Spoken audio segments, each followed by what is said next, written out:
प्रामुख्यानं निवडणुकीची खऱ्या अर्थानं रणधुमाळी आता सुरुवात झालेली आहे आणि या रणधुमाळीमध्ये काल महायुतीनं आपल्या प्रचाराचा शुभारंभ केला.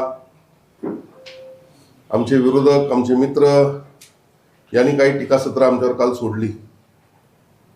खरं म्हणजे निवडणुकीच्या काळामध्ये होणाऱ्या टीकांना उत्तर देऊन जनतेपुढे आपली भूमिका मांडणं हे फार महत्त्वाचं असतं. म्हणून आज आपल्याला या ठिकाणी मी आमंत्रित केलेलं आहे.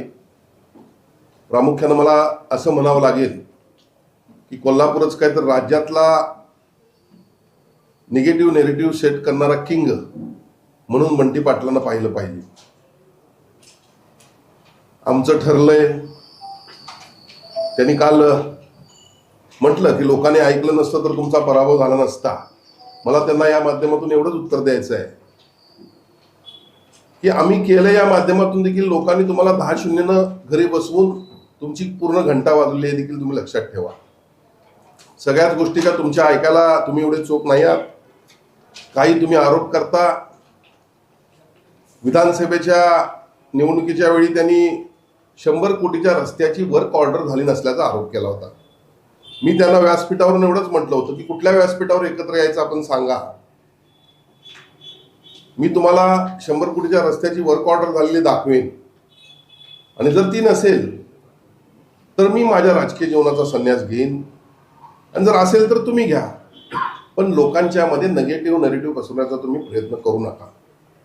आज देखील अशीच परिस्थिती होताना आपल्याला दिसते. लोकसभेच्या वेळेला शक्तीपीठाच्या माध्यमातून शेतीचं नुकसान होणार, शेतकऱ्यांचं नुकसान होणार अशा पद्धतीचं नेगेटिव्ह नरेटिव्ह पसरवण्याचा त्यांनी प्रयत्न केला.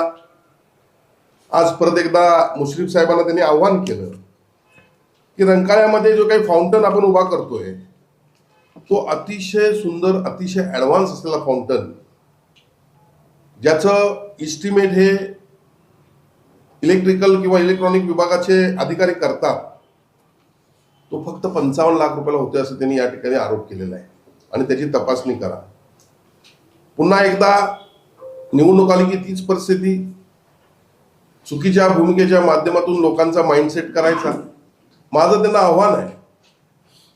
आत्ता मी तुम्हाला याला उत्तर देणार नाही, पण ज्या वेळा हा फाउंटन ज्या पद्धतीनं नितीनजी गडकरी यांनी नागपूरला फुटाला ब्रिजमध्ये फुटाला तलावामध्ये जो फाउंटन बसवलेला आहे, त्या पद्धतीने ज्यावेळी हा बसेल त्यावेळी पर्यटकांची मोठ्या प्रमाणात ज्यावेळी वाढ होईल त्यावेळेला तुम्ही माझ्यावर बोला.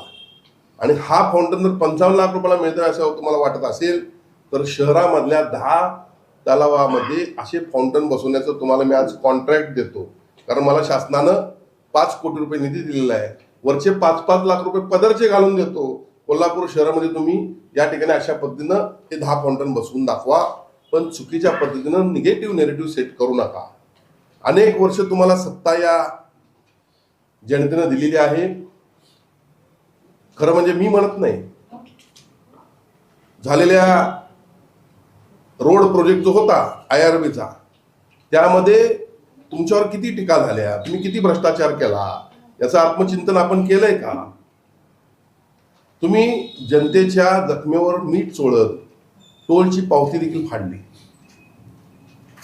तुम्ही नेहमी म्हणत असता की थेट पाईपलाईन मी आणली, पण मी या ठिकाणी अभिमानानं सांगतो कोल्हापूर शहरातील जनतेला की थेट पाईपलाईनसाठी मी विधानसभेच्या कट्ट्यांवर, पायऱ्यांवर आमरण उपोषण केलं आणि शासनाला जाग आली आणि 450 कोटी रुपयाची थेट पाईपलाईन आली. थेट पाईपलाईन आली, माझ्यामुळे मंजूर झाली. विधानसभेच्या इतिहासामध्ये कोणताही आमदार आजपर्यंत आमरण उपोषणाला बसला नव्हता. ती शासनानं दखल घेतली आणि ती मंजूर करून घेतली. जनतेच्या भावना मी शासनापर्यंत पोहोचवल्या. पण तुम्ही त्यामध्ये पाईप खरेदीमध्ये 70 कोटीचा ढपला पाडला असं तुमच्या आमदारांनीच तुमच्यावर आरोप केलेला आहे. आणि त्यामुळे तुम्ही जे म्हणता दुसऱ्याकडे 1 बोट करत असताना 4 बोटं आपल्याकडे असतात, याचं तुम्ही आत्मचिंतन करणं गरजेचं आहे.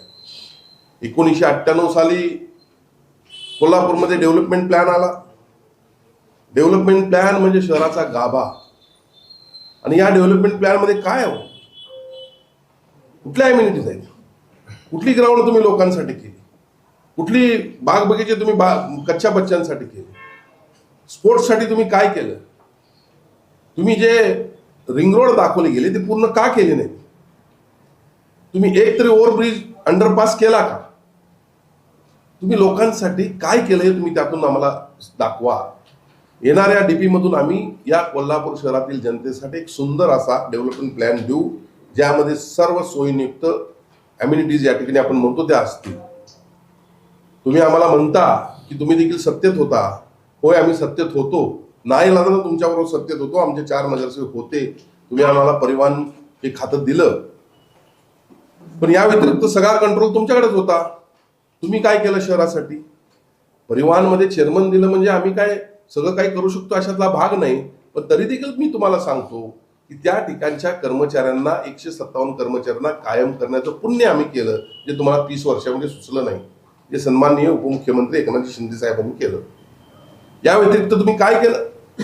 तुम्ही तुमच्या कॉलेजला जागा वाढवल्या, तुम्ही तुमच्या हॉटेलसाठी पार्किंग घेतली, तुम्ही तुमची हॉस्पिटल बांधली. जनतेसाठी तुम्ही काय केलं? जनतेसाठी तुम्ही काही केलं नाही. त्याने आम्हाला विचारलं की गेल्या 5 वर्षात प्रशासक असताना तुम्ही काय केलं? माझ्याकडे मोठी लाईन आहे. जे तुम्ही म्हणत होता कन्व्हेन्शन सेंटर आणतो, कन्व्हेन्शन सेंटर आणतो, गेले अनेक वर्ष उद्योग असेल, डॉक्टर्स असतील, इंजिनियर्स असतील, आपल्या विविध एनजीओजना ज्याची गरज आहे ते तुम्ही पूर्ण केलं नाही. पण मला या ठिकाणी अभिमानानं सांगावं लागेल की सन्माननीय मुख्यमंत्री एकनाथजी शिंदे साहेब ज्यावेळी होते, त्यावेळी उपमुख्यमंत्री देवेंद्रजी फडणवीस होते, त्यावेळेला राज्याचे 6 सेक्रेटरी मुख्य सचिवांसह एका ठिकाणी बसवून एका दिवशी हे 300 कोटी रुपये मी मंजूर करून आणले आणि त्या कामाला देखील सुरुवात झालेली आहे.